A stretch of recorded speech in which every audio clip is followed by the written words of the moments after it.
As I was reflecting in this panel, there's one difference between this panel and the couple of other panels that we've seen in the morning and the afternoon, is we have people with skills across the globe, okay? It's not, the panelists are not from the same industry, for that, they're not all from the capital markets, they're not all looking at private equity, but we do have people with, with knowledge about the leadership challenges and talent management in the Indian corporates, and also multinational view.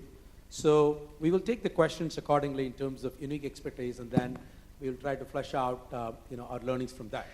It was a time when the company began to sit up because we realized that just having technical skills is not what is going to keep us in a leadership position.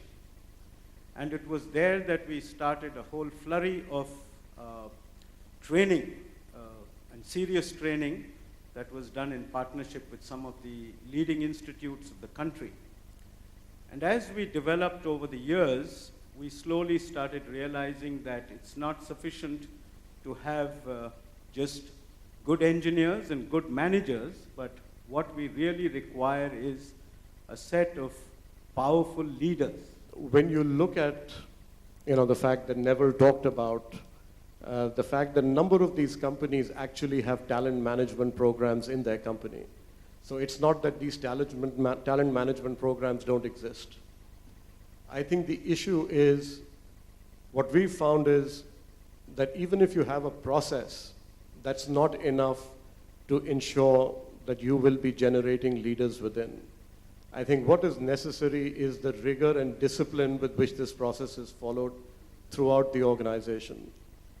And what I mean by that is really what is the level of significance that talent management is given in the company. For some reason, talent or talent management or human resources, everybody thinks that they're an expert. Almost everybody's a home-trained psychologist. So you don't really need any help.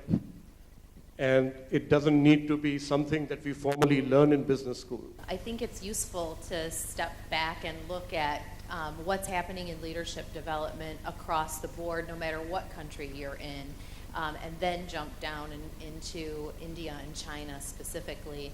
And there are so many dimensions and so many levels on which you can discuss this, and so I'm going to focus really on developing leadership talent, so following on to Vasudeva's, the actual execution of the strategy through the leadership development initiative that we're engaged in with the company.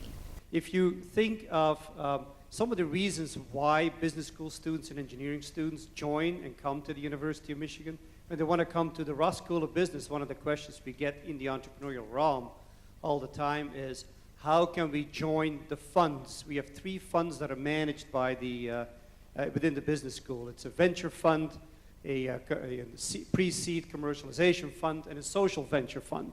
Corporates, SMEs, and early-stage startups in 48 clusters around the world, so Southeast Asia, Europe, United States, that engage with universities to drive value creation and figure out how to invest in some of these new innovations that come out of universities, come from students, and help scale these industry clusters.